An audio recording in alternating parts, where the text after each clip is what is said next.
Hello नमस्कार, मी Suvarna home kitchen मध्ये परत एकदा तुमचे अगदी मनापासून स्वागत. सगळ्या सबस्क्रायबरचे धन्यवाद, सगळ्या व्ह्यूअर्सचे मनापासून आभार.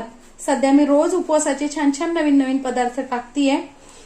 तर मी काल एक व्हिडिओ टाकली होती, त्यात बरेच जणांनी मला विचारलं मेसेजमध्ये की खसखस चालते का उपवासाला. तर खसखस उपवासाला चालते आणि खसखसीचे फायदे पण खूप आहेत.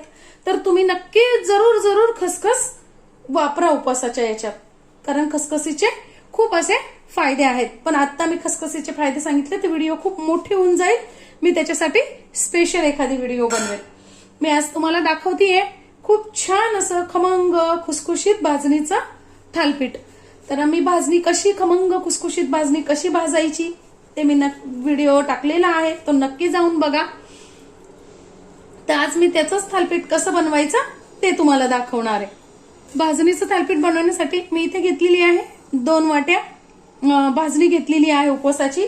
त्यानंतर मी इथे 2 बटाटे छान बारीक किसून घेतलेले आहे. तुम्ही स्मॅशही करून घेऊ शकता, पण अगदी त्याच्यात त्या गुठळ्या राहणार नाही असे घ्या, म्हणजे थालपीठ छान खमंग खुसखुशीत तयार होतं. बटाटा उकडून गार करूनच घ्यायचा आहे, गरम बटाटा घ्यायचा नाहीये, नाहीतर मग काय होतं पीठ सैल होतं आणि थालपीठ पण मग सैलच आपलं तयार होतं.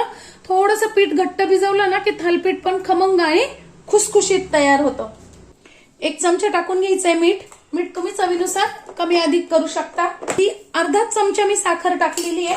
तुम्हाला साखर ऑप्शनल आहे, आवडत असेल तर टाका, नाही टाकली तरी चालेल. चमचे टाकून घ्यायचंय. हे उपवासाचं तिखट आहे, फक्त कलर साठी मी टाकते, छान कलर येतो. 1 चमचा टाकून घ्यायचे जिरे, 2 चमचे टाकून घ्यायचे दाण्याचं कूट. त्यानंतर सगळ्यात महत्वाचं म्हणजे आपल्याला 2 चमचे टाकून घ्यायचंय दही किंवा मग लिंबू अवश्य पिळा. तुमच्याकडे जर दही नसलं ना तर तुम्ही लिंबू पिळा, कारण काय होतं त्याने थालपीठ पचायला हलकं होतं. आणि टाकून घ्यायचंय 1 इंच आलं किसून घेतलेलं आहे मी. 2 ते 3 मिरच्या बारीक चिरून घेतलेल्या आहे. तुम्ही कुटूनही घेऊ शकता किंवा मिक्सरला आलं आणि मिरची एकत्र फिरवूनही घेऊ शकता. तुमच्याकडे जर लहान मुलं असतील तर तुम्ही मिरची नाही टाकली तरी चालेल.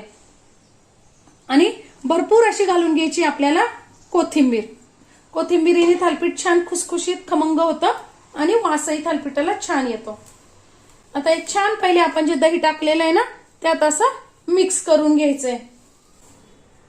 बटाट्याला जेव्हा आपण असं पीठ चोळून घेतो ना तेव्हा थालपीठ अतिशय खमंग असं होतं. बरेच जणी काय करतात ना, बटाटा नुसता घालतात लगेच पाणी घालून भिजवतात. तर मैत्रिणींना तसं करू नका. बटाटा पूर्ण थालपीठाला आपण जसं मोहन कसं आपण सगळ्या पदार्थाला चोळलं की पदार्थ आपला खुसखुशीत खमंग होतो, तसंच थालपीठाचं असतं. बटाटा आपण छान जर पिठाला चोळून घेतला ना तर आपलं थालपीठ खमंग खुसखुशीत बनतं. पाणी थोडं थोडं करत घालायचं आहे, खूप पाणी एकदम घालायचं नाहीये, कारण याला पाणी कमी लागतं. आणि आपल्याला गोळा पण अगदी खूप सैलही नाही आणि खूप घट्टही नाही असा तयार करायचा आहे पिठाचा डो. थालपीठाचं पीठ भिजवताना काय करायचंय, वेळेवर भिजवायचंय. नाहीतर काय होतं, पीठ तुम्ही जर आधी भिजवून ठेवलं आणि वेळेवर थालपीठ लावायला गेले ना तर पीठ सैल होतं आणि थालपीठ मऊ पडतात, खमंग खुसखुशीत होत नाही. म्हणून काय करायचंय आपल्याला, अगदी वेळेवर पाणी घालून भिजवायचंय. आता बघा छान असा आपला घट्ट असा डो तयार आहे. आता छोटे छोटे असे आपल्याला गोळे करून घ्यायचे आहे. मी इथे उडी रॅप पेपर घेतलेला आहे, बटर पेपरही चालतो. तुमच्याकडे जर पेपर नसेल तर तुम्ही आपला साधा कॉटनचा कलर न लागणारा कपडा घ्यायचा आहे.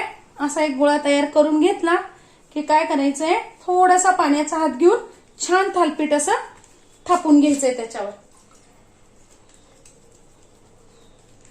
पाण्याचा हात घ्यायचा आहे म्हणजे थालपीठ छान थापलं जातं. मी आज तुम्हाला 2 प्रकारचं थालपीठ इथे बनवून दाखवणार आहे.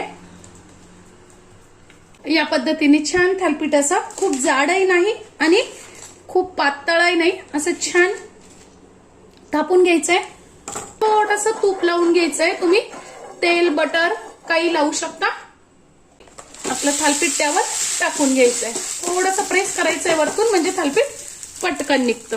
बघा या पद्धतीने असं वरतून तूप टाकून घ्यायचंय आणि खमंग असं दोन्ही बाजूनी थालीपीठ भाजून घ्यायचंय. असं दाबून दाबून थोडंसं भाजायचं आहे, म्हणजे आतपर्यंत छान भाजलं जातं.